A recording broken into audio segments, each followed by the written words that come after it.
మనకి క్రీస్తు రక్తంలో కడగబడిన పరిశుద్ధులుగా ఉన్న మనకి దేవుడు అనుమతించేటువంటి శ్రమలు మనకు నష్టాలుగా కష్టాలుగా కనపడతాయి. కానీ మీకు తెలుసా, అనేక మందికి అవి లాభంగా మారతాయి.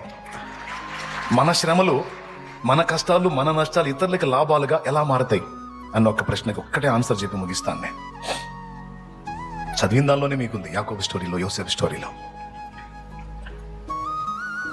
దేశమంతటా కరువు భయంకరంగా ఉన్నప్పుడు,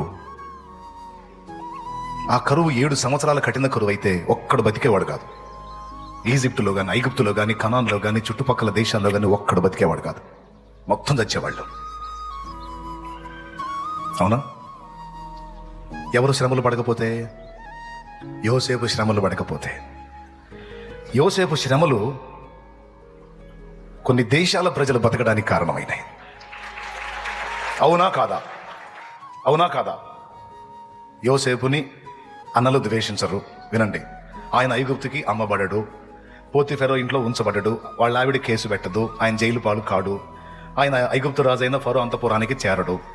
ఇవన్నీ జరగకపోతే ఏం జరిగిందో మీరు చెప్పండి. 7 ఏళ్ల కరువుకి ముందొచ్చిన 7 ఏళ్ల సమృద్ధి పంట ఐగుప్తోళ్ళు తినేసేవాళ్ళు, దాచేవాళ్ళు కాదు, పాడు చేసుకునేవాళ్ళు. తర్వాత వచ్చే 7 ఏళ్ల కరువులో ఐగుప్తు మొత్తం తెచ్చేవాళ్ళు, కనాను మొత్తం తెచ్చేవాళ్ళు, చుట్టుపక్కల చాలా ప్రాంతాలలో అయిపోయేవాళ్ళు. ఒక్క యోసేపు అక్కడికి చేరకపోతే. అవునా కాదా? పెద్దగా చెప్పండి, మీకు దండం పెడతాను. అవునా? డౌట్ లేదు. ఇప్పుడు యోసేపు ఇన్ని అగచాట్లు పడి అక్కడికి చేరి ఆ వచ్చే కరువు కాలాన్ని గురించి ముందే హెచ్చరిక చేసి, ముందు 7 ఏళ్ల సమృద్ధి పంటను భద్రపరిచి, తర్వాత 7 ఏళ్ల కరువు కాలంలో అందరి కడుపులు నింపడానికి రెడీ చెయ్యకపోతే మొత్తం అవుట్.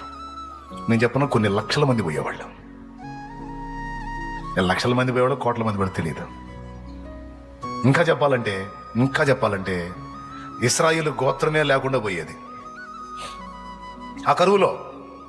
ఆ 12 గోత్రకర్తలు పోయేవాళ్ళు. మరి 12 గోత్రకర్తలు పోతే అందులో యోధా గోత్రం పోయేది. యోధా గోత్రం పోతే అందులోంచి రక్షకుడు ఎక్కడొచ్చేవాడు? చూడు ఎంత లింక్ ఉందో చూడు. ఇవన్నీ నెరవేరాలంటే అన్ని కలిసి యోసేపుకి అగసాట్లు రావాలి. ఆయన అగసాట్లతో ఎన్ని లింకులు ఉన్నాయో చూడండి. ఈరోజు నీకు నాకు వచ్చే శ్రమల వెనక కూడా ఎంతోమంది దీవెన లింకు చేయబడి ఉంది.